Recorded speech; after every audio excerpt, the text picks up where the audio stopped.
এয়া চাওক বিনাশ পেলালে। এটা পোৱালি দিছিলে, চেউৰী আছিলে। এইজনী খুব মানে খুচিলে, সেইটো কাৰণে পোৱালিটো এনেকুৱা হয়।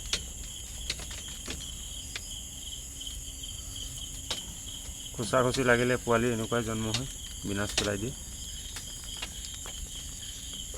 জগিবলৈ আছিলে এইজনী, জগিলে এইজনী, তাকো এয়া পোৱালি চাওক।